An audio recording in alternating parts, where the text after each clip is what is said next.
प्यारे बच्चों, स्वागत है आप सभी का। हम लोग पढ़ रहे हैं 12th क्लास की unit atom, molecule and nuclei. और आज हम आपको पढ़ेंगे न्यूक्लियस के बारे में। न्यूक्लियस सही समझ रहे हैं आज हम आपको न्यूक्लियस की तमाम जो बेसिक कॉन्सेप्ट्स हैं वो पढ़ाने वाले हैं। हम बताएंगे कि न्यूक्लियस क्या होती है, इसकी स्ट्रक्चर कैसी होती है, ये कितने टाइप्स की होती है और न्यूक्लियर मास को हम कैसे मापेंगे। न्यूक्लियर साइज, न्यूक्लियर डेंसिटी वगैरह सारे जो छोटी छोटी बातें जो भी आपके एग्जाम्स में पूछी जा सकती हैं, उन्हें आज हम आपको बहुत ही आसान भाषा में समझाने वाले हैं। मैं पहले आपको समझाऊंगा, फिर उसे हम लिखेंगे और ताकि आप अपने नोट्स भी बना सके। हालांकि नोट्स का लिंक डिस्क्रिप्शन में भी मिल जाएगा।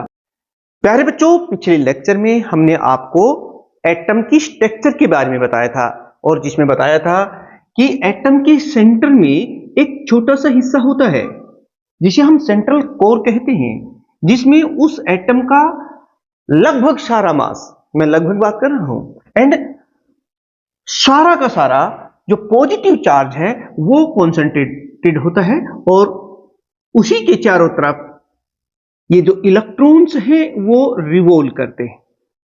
इस सेंट्रल पार्ट को, जिसमें उस एटम का लगभग सारा मास और whole of the positive charge concentrated होता है, उसे ही कहते हैं न्यूक्लियस।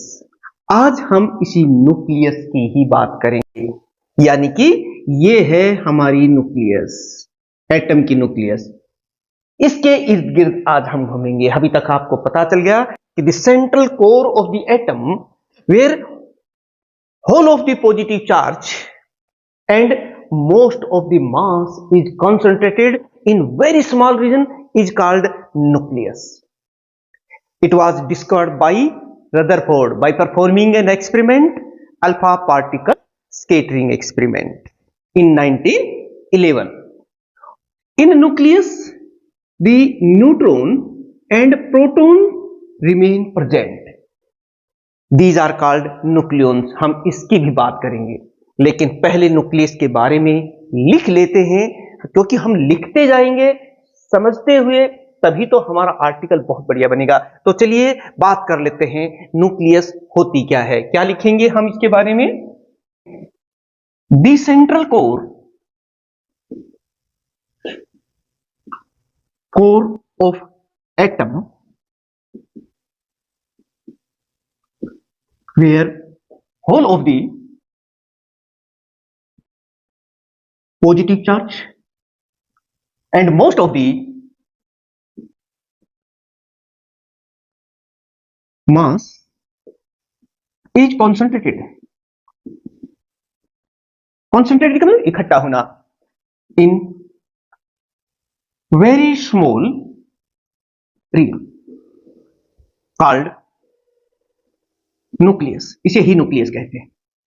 अगर हम न्यूक्लियस के साइज की बात करेंगे प्यारे बच्चों, पता कितनी होती है? ये लगभग 10 की पावर -14 इंटू -15 मीटर होती है, वो भी लिख लीजिए। The size of nucleus is about 10 की पावर अबाउट -15 मीटर, मतलब 1 फर्मी के आसपास होती है। और ये इसकी डिस्कवरी कब किसने की थी? देखिए, पहले थॉमसन एटम मॉडल ने अपना दिया जिसमें न्यूक्लियस का जिक्र नहीं था, लेकिन उसके बाद रदरफोर्ड ने alpha particle scattering experiment perform किया और उसी से उन्होंने न्यूक्लियस का आइडिया दिया 1911 में। यानी कि it was discovered by the Rutherford by performing the alpha particle scattering experiment in 1911। Nucleus was discovered, देखिए जो इंपॉर्टेंट पॉइंट्स हैं वो बाय रदरफोर्ड इन 1911। कैसे? By performing alpha particle scattering experiment. Nucleus के अंदर न्यूट्रॉन और प्रोटॉन रहते हैं और इन्हें एक कलेक्टिव नाम से जाना जाता है न्यूक्लियॉन्स। जिस देश में लोग रहते हैं उन्हें उसी देश के नाम से जाना जाता है। हिंदुस्तान में जो रहते हैं हिंदुस्तानी, पाकिस्तान में जो रहते हैं पाकिस्तानी, बांग्लादेश में बांग्लादेशी, वैसे ही न्यूक्लियस में जो रहते हैं जैसे न्यूट्रॉन और प्रोटॉन उन्हें हम न्यूक्लियॉन्स कहते हैं। The neutron and protons remain present in the nucleus are called in neutron और प्रोटॉन्स को पता क्या कहते हैं? न्यूक्लियॉन्स कहते हैं। ये देखिए न्यूक्लियस। तो प्यारे बच्चों देखिए न्यूक्लियस के बारे में कुछ बेसिक जानकारी आपको पता हो गई। एक स्क्रीनशॉट लीजिए, फिर मैं आपको इसी के बारे में कुछ और बताऊंगा जो आपके लिए बहुत इंपॉर्टेंट रहने वाले हैं आगे की स्टडी के लिए, आपके बोर्ड और आपके कॉम्पिटिटिव एग्जाम्स के लिए। अपने नोट्स बनाते रहिए, स्क्रीनशॉट लेते हैं।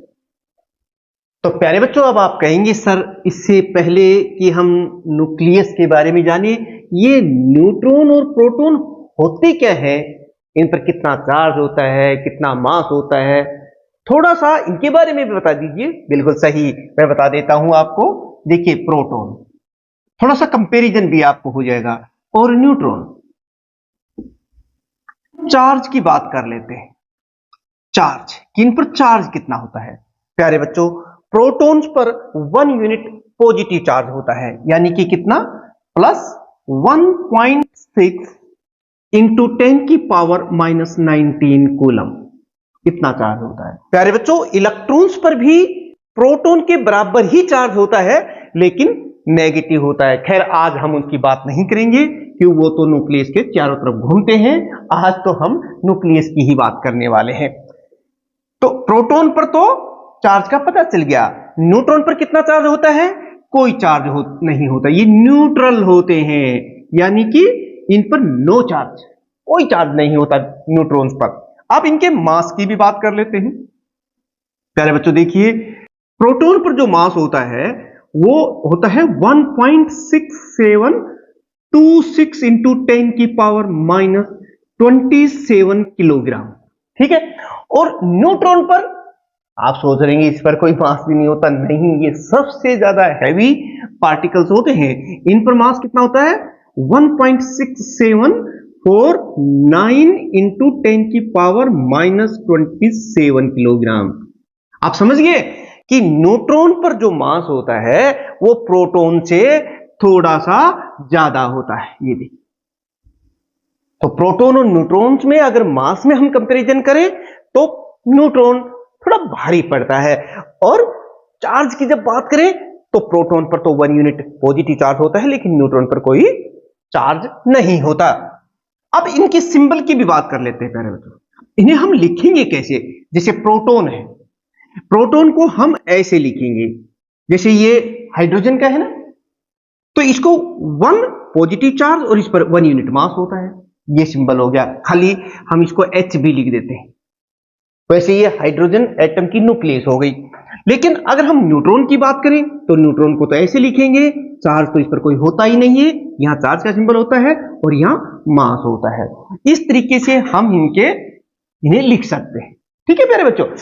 अब इन दोनों को न्यूट्रॉन प्लस प्रोटॉन, ये मैंने पहले ही आपको बता दिया है, न्यूट्रॉन प्लस प्रोटॉन ये सभी किस में रहते हैं? ये न्यूक्लियस में रहते हैं, न्यूक्लियॉन्स कहते हैं। खैर ये सिंबल आपको पता चल गया। एक और मैं बात बताऊं, किसी भी न्यूक्लियस को रिप्रेजेंट कैसे करते हैं, तो रिप्रेजेंटेशन ऑफ न्यूक्लियस वही बात कर लेते हैं। रिप्रेजेंटेशन ऑफ न्यूक्लियस, यह भी हमें पता होना चाहिए। A nucleus is represented like this. प्यारे बच्चों ऐसे हम इसे रिप्रेजेंट करते हैं। ये जो एक्स दिखाई दे रहा है ना, इसको आप इस तरह से भी देख सकते हैं, जैसे 7 नाइट्रोजन 14, ये नाइट्रोजन की न्यूक्लियस का सिंबल हो गया। अब ये जो है ये हर एलिमेंट के लिए अलग अलग होता है, यानी कि ये किसी एलिमेंट का केमिकल सिंबल है। एक्स क्या है मैं लिख देता हूं, where x is the chemical symbol of element, of any element, किसी एलिमेंट का। जैसे हाइड्रोजन की हम बात करते हैं तो 1H हो गया, 1H1। और नाइट्रोजन, ये कार्बन में यहां हम C लिख देंगे, यूरेनियम की जगह हम U लिख देंगे। तो डिफरेंट जो एलिमेंट्स होंगे वहां पर यहां रिप्लेस हो जाएगा। और ये जो Z है ना, ये इसमें कितने प्रोटॉन है उनके बारे में बताता है, इसे एटॉमिक नंबर भी कहते हैं। यानी कि Z क्या है यहां, Z is the atomic number, atomic number कहलाता है। और प्यारे बच्चों ये बात आपको पता ही है, it is equal to the number of proton present in the nucleus. Nucleus में जो प्रोटॉन है ना उनकी संख्या के बराबर होता है। It is equal to number of protons present in nucleus. ये nucleus equal to the sum of the protons and neutron in the nucleus. यानी कि आप ये कह सकते हैं कि ये जो मास नंबर है, it is equal to the number of neutrons plus number of proton. समझ गए होंगे आप। तो इस तरह से हम किसी न्यूक्लियस को रिप्रेजेंट कर सकते हैं। आप बीच बीच में एक स्क्रीनशॉट लेते रहें ताकि आप अपनी नोट्स बना सकें। हालांकि नोट्स का लिंक आपको डिस्क्रिप्शन में भी मिल जाएगा, जहां से डाउनलोड करके आप अपने नोट्स बना सकते हैं, अपनी तैयारी कर सकते हैं। Nuclear size. चलिए प्यारे बच्चों, अब हम जान लेते हैं कि ये न्यूक्लियस का जो साइज है ये किस बात पर निर्भर करता है।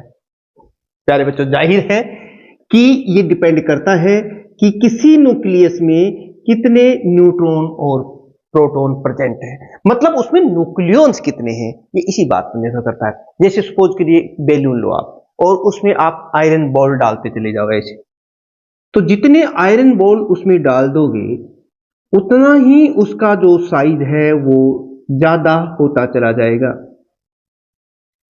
आयरन बॉल को यहां आप न्यूक्लियॉन्स कह सकते हैं, न्यूट्रॉन और प्रोटॉन्स। तो जितने ज्यादा न्यूट्रॉन और प्रोटॉन होंगे उतना ही उसका साइज ज्यादा होगा, उसका वॉल्यूम ज्यादा होगा। आप कह सकते हैं कि the size of the nucleus depends on the number of nucleons present in it. और number of neutron plus proton ये हम पहले ही जानते हैं, ये किस पर डिपेंड करता है, number of proton plus number of neutron. वही तो बात में हम ये लिख रहे हैं कि the size of nucleus depends on the number of nucleons present in it। जानते हैं कि न्यूक्लियस की शेप कैसी होती है। किसी भी प्रैक्टिकल पर्पज के लिए न्यूक्लियस की शेप को स्फेरिकल ही लिया जाता है। लेकिन एक बात आप पूछ सकते हैं कि क्या ये परफेक्टली स्फेरिकल होती है? नहीं, ये इस स्फीयर से थोड़ा बहुत इसमें डेविएशन भी होता है। 10% जो है ये डेविएट करती है, लेकिन वो बहुत ही कम होता है, परफेक्टली स्फेरिकल नहीं होती। लेकिन जब हम स्टडी कर रहे हैं तो इसे स्फेरिकल ही लेंगे। और अगर ये स्फेरिकल है और रेडियस r है तो बता सकते हो इसका वॉल्यूम कितना होगा। वॉल्यूम ऑफ न्यूक्लियस कितना हो जाएगा, volume of nucleus having radius r, ये तो होता है 4π3 पाई r क्यूब, यही होता है। और अभी अभी मैंने आपको बताया कि ये जो वॉल्यूम है ना, ये डिपेंड करता है कि इसमें कितने न्यूक्लियॉन्स प्रेजेंट है। तो अब हमें पता चल गया कि volume of the nucleus depends on the mass number, और you can say volume of nucleus is directly proportional to the mass number of nucleus. यानी कि इस तरह से आप कहेंगे volume of nucleus is directly proportional to the mass number. यही तो बात मैंने बताई कि volume of nucleus depends on the number of neutrons and protons present in it, and collectively these neutrons and protons are called nucleons, and this number is represented by the mass number। It is here. और एक और बात भी हम लोग जानते हैं, देखिए 4, 3 और पाई ये तो कांस्टेंट है, इसको हम इधर ले लें तब भी कोई फर्क नहीं पड़ेगा, ये कितना हो जाए, it is directly proportional to A. जैसे जैसे हमारा ये मास नंबर बढ़ेगा ये रेडियस बढ़ेगा। और यहां पर एक काम और हम लोग कर सकते हैं कि r is directly proportional to a की पावर 1/3। अगर मैं क्यूब रूट यहां ले लूं दोनों तरफ तो ये होगा। और जब भी प्रोपोर्शनलिटी साइन को हटाते हैं तो एक कांस्टेंट लगाते हैं और वो कांस्टेंट ये है 1/3। प्यारे बच्चों ये बहुत ही इंपॉर्टेंट इक्वेशन है, जब भी हम न्यूक्लियस की बात करेंगे तो इस इक्वेशन को यूज करेंगे। आर नोट क्या देख रहे हो, इसे हम प्रोपोर्शनलिटी कांस्टेंट कहते हैं। लिख भी देना प्यारे बच्चों यहां पर, where R naught is the constant of proportionality, it is called, क्योंकि ये हमें पता होना चाहिए, it is called nuclear constant कह देते हैं। और यहां पर ये और बता देता हूं, ये जो कांस्टेंट है इसकी जो वैल्यू होती है वो होती है 1.1 इंटू 10 की पावर -15 मीटर, यानी कि लगभग 1 फर्मी के करीब होती है। ये वैल्यू आपको पता है, मास नंबर आपको दे दे तो रेडियस ऑफ द न्यूक्लियस आप आसानी से निकाल सकते हैं। जब हम न्यूमेरिकल्स करेंगे तब इसका यूज करेंगे। तो इस तरह से ये एक इंपॉर्टेंट इक्वेशन आ गई। अब हम बात कर लेते हैं कि ये जो न्यूक्लियस है इसकी डेंसिटी कितनी होती है। डेंसिटी तो हम जानते ही हैं, मास पर यूनिट वॉल्यूम, लेकिन हम बात करेंगे न्यूक्लियर डेंसिटी की। आप एक और स्क्रीनशॉट लीजिए, फिर मैं आपको आगे समझाता हूं। Nuclear density,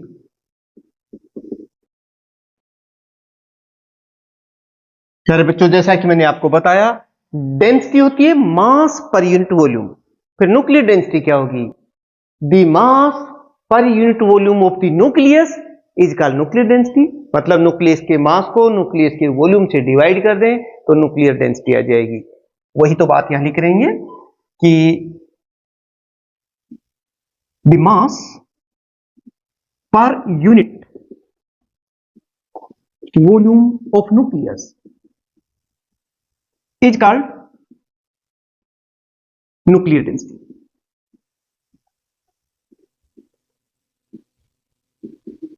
it is denoted by, ये देखिए न्यूक्लियर मास को अगर हम उसके वॉल्यूम से डिवाइड कर दें तो न्यूक्लियर डेंसिटी आ जाएगी।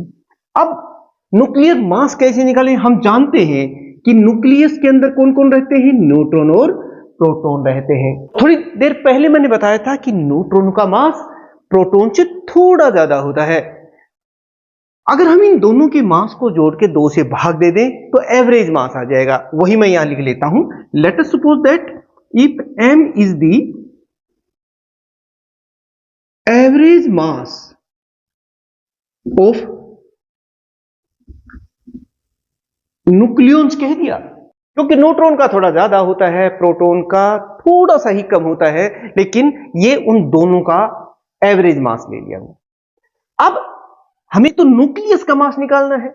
अब हमें यह और पता चल जाए कि भाई इस न्यूक्लियस में कितने न्यूट्रॉन और प्रोटॉन है, लेकिन न्यूक्लियॉन्स कितने हैं वो हमें पता चल जाए, और वो तो उसके मास नंबर के बराबर होते हैं। तो अब हम बता सकते हैं मास ऑफ न्यूक्लियस कितनी हो जाएगी।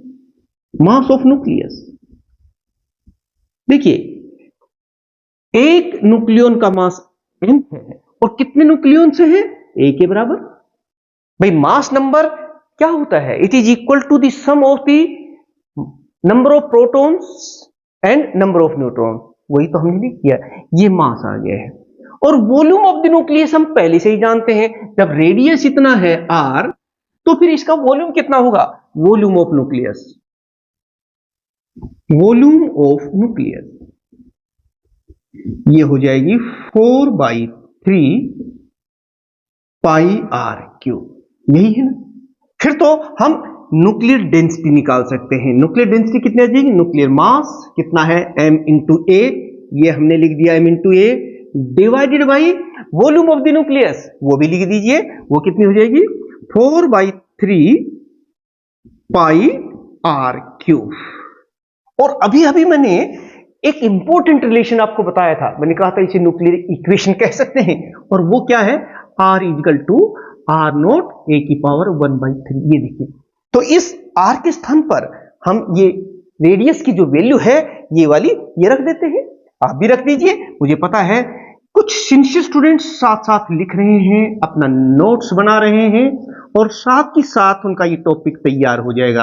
R क्यूब, जब इसके स्थान पर क्यूब करेंगे तो R नॉट क्यूब हो जाएगा, और इसको क्यूब करेंगे तो 1/3 से 3 कैंसिल हो जाएगा, हमारे पास A ही बच जाएगा। ये देख लीजिए, अब क्या करें, ये A से तो ये कैंसिल हो गया, और ये 3 जो है ये ऊपर चला जाएगा, यानी कि हम लिखेंगे 3m। ये देखिए 3 क्रॉस मल्टीप्लाई होके ऊपर चला गया है, और नीचे आ गया है 4 पाई R नॉट क्यूब किलोग्राम पर मीटर क्यूब। ये देखिए यार, this is the expression of nuclear density. अब इंपॉर्टेंट पॉइंट आप यहां देख रहे हैं कि इसमें कहीं पर भी मास नंबर नहीं आया, और ये तमाम जो चीजें हैं ये सभी कांस्टेंट्स हैं। अगर इनकी न्यूमेरिकल वैल्यूज हम रख दें तो ये न्यूक्लियर डेंसिटी पता है कितनी आती है, ये आती है 2.98 इंटू 10 की पावर 17 किलोग्राम पर मीटर क्यूब। ये इसकी वैल्यू आती है लगभग। अब ये न्यूक्लियर डेंसिटी है, इसमें कहीं मास नंबर आ नहीं रहा, इसका मतलब ये न्यूक्लियस चाहे हाइड्रोजन की है, कार्बन की है, यूरेनियम की है, कोई फर्क नहीं पड़ता, न्यूक्लियर डेंसिटी इतनी ही रहेगी। आप कहेंगे सर ऐसा कैसे हो सकता है? बिल्कुल हो सकता है। देखिए कि जब इसका मास बढ़ेगा तो वॉल्यूम भी तो बढ़ जाएगा, और जब मास पर यूनिट वॉल्यूम निकालेंगे ये इतना ही आएगा। इसका मतलब ये हुआ कि nuclear density remains constant for all nuclei, it is same for all elements. चाहे किसी भी एलिमेंट की न्यूक्लियाई हो, उनकी न्यूक्लियर डेंसिटी सेम रहेगी।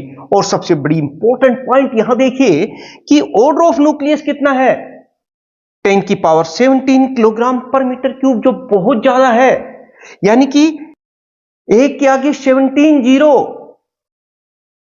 कितना ज्यादा वजन हो जाएगा, इससे आप सोच सकते हैं कि ये कितनी ज्यादा है, इसकी वैल्यू, इसका ऑर्डर क्या है, ये आपसे पूछ सकते हैं। तो प्यारे बच्चों, इस तरह से हमें न्यूक्लियर डेंसिटी के बारे में भी पता चल गया। कई इंपॉर्टेंट आइडियाज हमें लग गए हैं कि न्यूक्लियर डेंसिटी जो है it is same for all element, और दूसरी बात है the order of nuclear density is about 10 की पावर 17 किलोग्राम पर मीटर क्यूब। ये बातें हमें पता चल गई।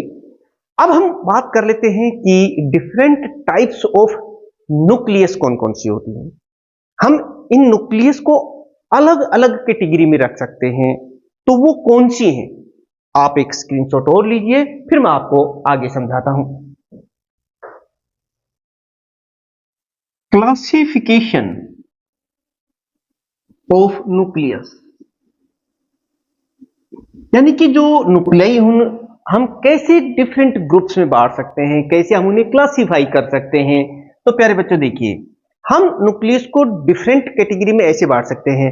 कुछ एक को हम आइसोटोप्स कहते हैं, या फिर आइसोबार, आइसोटोन, ऐसे वन बाय वन करके मैं इनको एक बार सभी को समझा देता हूं कि ये सेम एलिमेंट की होती हैं या डिफरेंट एलिमेंट की होती हैं, और कैसे ये केमिकली और फिजिकली एक दूसरे से सेम होती हैं या डिफरेंट होती हैं। एक और बात कि क्या इन्हें पीरियोडिक टेबल में एक ही जगह मिलती है या अलग अलग, ये तमाम बातें हम आपको बताएंगे। तो सबसे पहले मैं बात कर लेता हूं, they can be classified as in following groups isotopes. ये बात आपने केमिस्ट्री में भी पढ़ी होंगी कि जैसे हाइड्रोजन के हम आइसोटोप्स की बात करें तो वो हो जाएंगे 1H1, 1H2, 1H3, यानी कि ये एक ही एलिमेंट की डिफरेंट न्यूक्लियाई होती हैं, जिनका मास नंबर तो अलग होता है लेकिन एटॉमिक नंबर सेम होता है। को हम इस तरह से लिख सकते हैं, the two or more nuclei of same element, ये एक ही एलिमेंट की होती है, same element having same atomic number, जिनका एटॉमिक नंबर सेम होता है बट डिफरेंट मास नंबर अलग अलग होता है। जरा देखना कि आपने पढ़ी हुई है। हम एग्जांपल ले लेते हैं इनके, देखिए फिर मैं आपको बताऊंगा। जैसे अगर हम हाइड्रोजन की बात करें तो ये हाइड्रोजन के आइसोटोप्स हैं प्यारे बच्चों।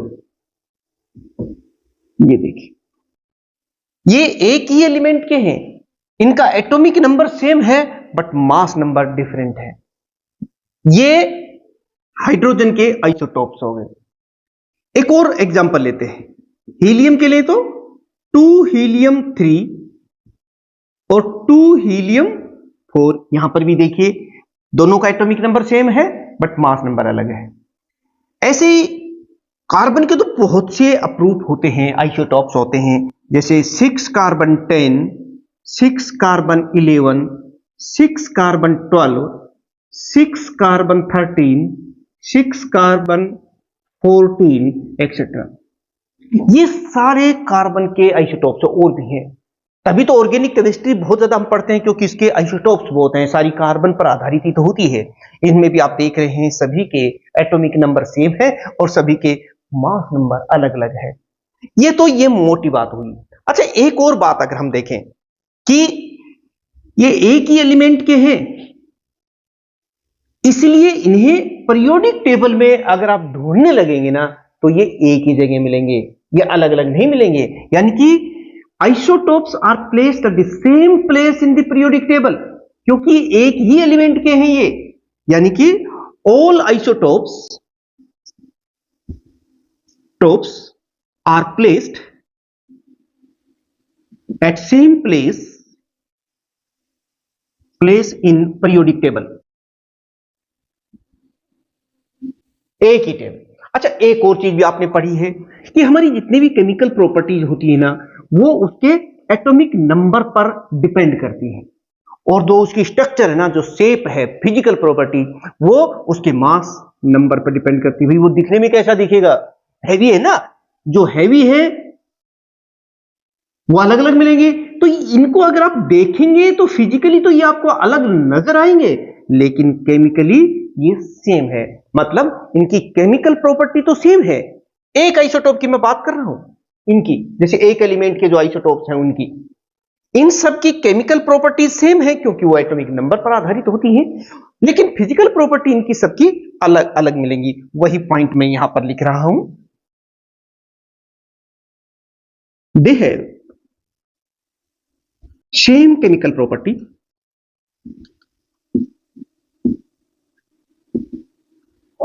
इनकी केमिकल प्रॉपर्टी सेम होती है but different physical property.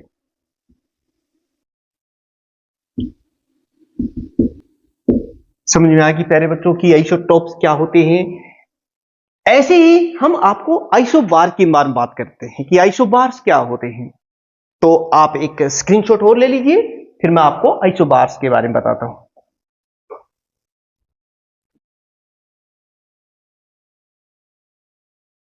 Isobars, प्यारे बच्चों देखिए, वो न्यूक्लियाई जो डिफरेंट एलिमेंट की होती हैं, लेकिन जिनका मास नंबर सेम रहता है और एटॉमिक नंबर जो है वो अलग अलग होता है, उसे हम आइसोबार्स कहते हैं। समझिए, 2 or more nuclei of the different element having same mass number but different atomic number are called isobars। यानी कि 2 or more nuclei of different elements having same number of mass number but different atomic number are called isobars। इनके example ले लेते हैं, फिर आपको समझ में आ जाएगा कि ये आखिर होती क्या है, कैसे होती है। जैसे मैं पहला एग्जाम्पल लेता हूं, जैसे 1H3, एक मैंने हाइड्रोजन का ले लिया है और एक हीलियम का, देखिए 2 हीलियम 3। इनके जो मास नंबर है वो तो सेम है, बट जिनके एटॉमिक नंबर है वो डिफरेंट है। एक और एग्जांपल ले लेते हैं, जैसे 6 कार्बन 14, ये कार्बन का एक आइसोटोप है ही, वो है 7 नाइट्रोजन 14। ये देखिए, इनके भी आप देख रहे हैं कि एटॉमिक नंबर डिफरेंट है बट मास नंबर सेम है। एक और ले लेते हैं, जैसे 7 नाइट्रोजन 15 और 8 ऑक्सीजन 15। ये इन सब में ही आप देख रहे हैं कि एटॉमिक नंबर तो अलग अलग हैं बट मास नंबर सेम है, और जो केमिकल प्रॉपर्टी होती है वो एटॉमिक नंबर पर डिपेंड करती हैं।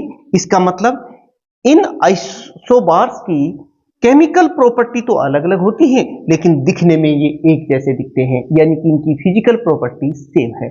और क्योंकि ये एलिमेंट ही बिल्कुल अलग है, जो हमारी पीरियोडिक टेबल होती है वो एटॉमिक नंबर के आधार पर होती है और वो है अलग अलग, इसलिए इन्हें अलग अलग प्लेस पर ही इन आइसोबार्स को जगह मिलती है। आप कह सकते हैं कि these isobars are placed at different place in the periodic table. समझ गए क्या क्या बातें बताई मैंने? पहली बात तो ये बताई कि they have different chemical property but same physical property and they are placed at a different place in periodic table. ये लिख दीजिए, मैं लिख देता हूं यहां पर नंबर 1 कि दे हैव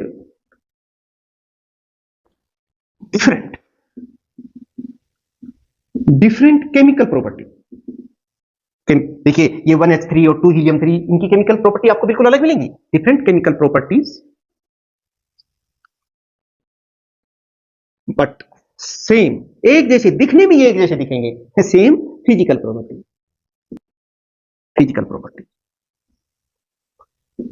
और एक और पॉइंट इंपॉर्टेंट जो आपने नोट किया यहां पे कि they are placed at different place in periodic table. They are placed at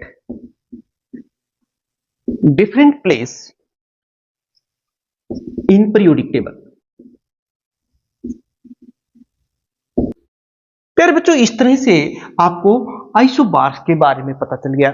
ठीक ऐसे ही अब हम आपको आइसोटोन्स के बारे में और बता देते हैं। आप एक स्क्रीनशॉट और लीजिए, फिर मैं आपको आगे समझाता हूं।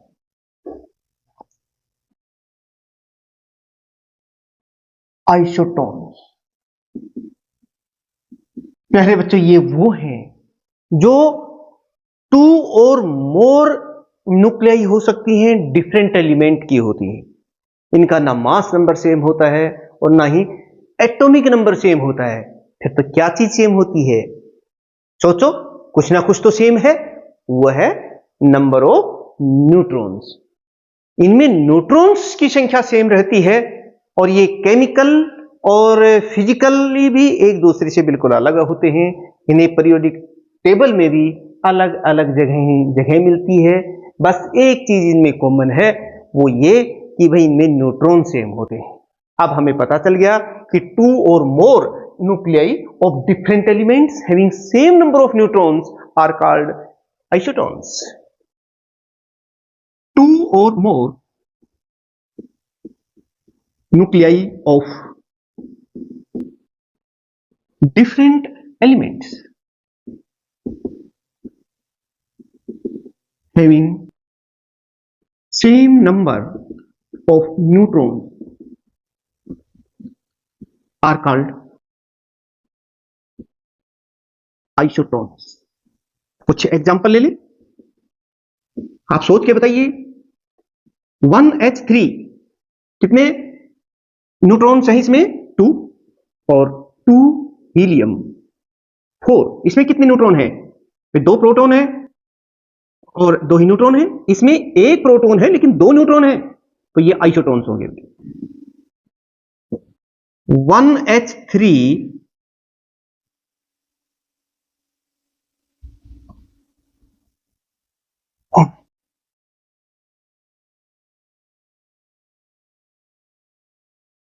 चलिए एक और एग्जांपल हम ले लेते हैं। 7 नाइट्रोजन 14, इसमें कितने न्यूट्रॉन है? 7 प्रोटॉन 7 न्यूट्रॉन है। और इसमें 8 ऑक्सीजन 15, इसमें कितने न्यूट्रॉन है? 15 में से 8 सब्ट्रैक्ट कर लीजिए, 7 ही बचते हैं। दोनों में न्यूट्रॉन्स की संख्या सेम है, इसलिए ये क्या है, ये आइसोटोन्स हैं। अब देखिए जो केमिकल प्रॉपर्टीज होती हैं वो एटॉमिक नंबर के आधार पर होती हैं, तो इनमें अलग अलग है एटॉमिक नंबर, तो केमिकल प्रॉपर्टी भी अलग है। फिजिकल प्रॉपर्टी दिखने में मास नंबर देखिए वो भी अलग है, तो फिजिकल प्रॉपर्टी भी डिफरेंट है। और पीरियोडिक टेबल में जो जगह मिलती है वो एटॉमिक नंबर के आधार पर मिलती है, और वो भी अलग है, तो इनको जगह भी अलग अलग ही मिलती है पीरियोडिक टेबल में। इसीलिए मैं लिख रहा हूं यहां पर कि दे है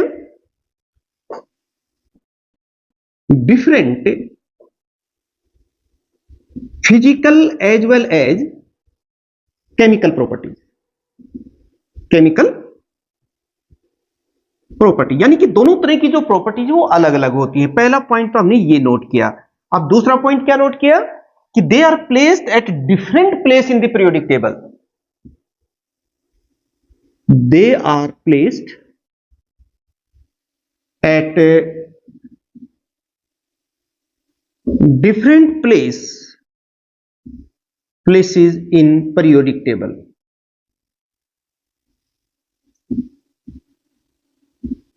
तो प्यारे बच्चों इस तरह से देखिए हमने आपको बता दिया है क्लासिफिकेशन ऑफ न्यूक्लियस, जो 3 तरह से हम उन्हें ग्रुप में रख सकते हैं या 3 तरह से डिवाइड कर सकते हैं, आइसोटॉप्स, आइसोबार्स एंड आइसोटोन्स। तो प्यारे बच्चों आज हमने आपको बेसिक बातें बता दी हैं न्यूक्लियस की, कि what is nucleus and what is the shape of the nucleus, what is the size of nucleus, what is nuclear density, structure of nucleus लगभग मैंने आपको बता दिया है।